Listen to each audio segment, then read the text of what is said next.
için Hüdavar, zulmedim demek için Hüdavar. Tabii çare çağır, yarın olmayı başlarımızda hizmetine yardımcı olur.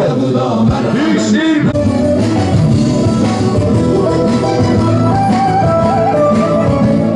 hoş geldin şehrimize.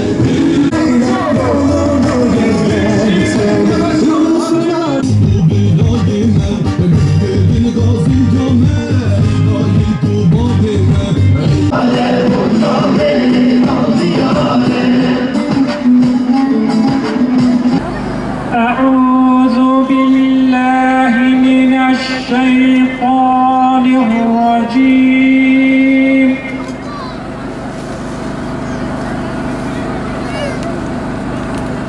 بسم الله الرحمن الرحيم إنا فتحنا لك فتحا مبينا. Ve bizler diyoruz ki bizler asla milletimize yalan söylemeyeceğiz ve asla milletimize ihanet etmeyeceğiz. Halkımızla bizler aramıza duvarlar örmeyeceğiz.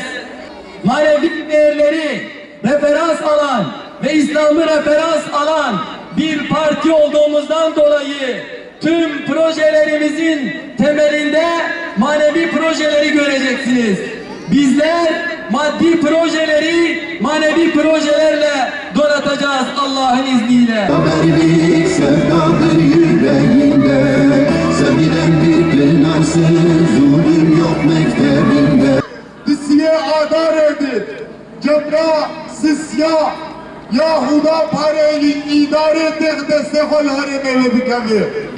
Biz yıllarca ihmal edilmiş İslami ve insani hizmetleri halkımıza sunacağız. Bizim yönetimimizde adalet olacak. Bizim yönetimimizde eşitlik olacak.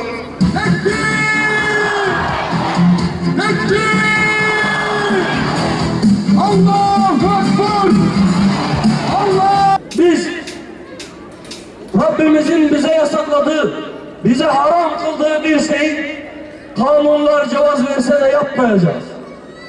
Biz Rabbimizin bize emrettiği, bize farz kıldığı bir şeyi her türlü engellemeye rağmen, ceza tehditlerine rağmen, idam sehpaları kurulsa dahi yapmaktan bir an geri durmayacağız.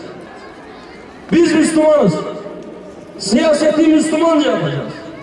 Bizim kainata bakışımız Müslümancadır. Bizim insanlığa bakışımız Müslümancadır. Bizim siyasete bakışımız Müslümancadır. Bizim ticarete bakışımız Müslümancadır. Madem bu millet Müslümandır, bu milletin idarecileri de yaptıkları her şeyde bu milletin değerlerine göre hareket etmek, buna göre yönetmek zorundadır dedik. Biz siyaset yaparken de etnik temelde siyaset yapmanın doğruluğuna asla inanmıyoruz.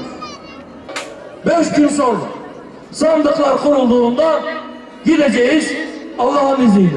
Bir tek ferdimiz bile kullanmamazlık etmeyerek hür kadroların listelerinin altına mührümüzü basacağız.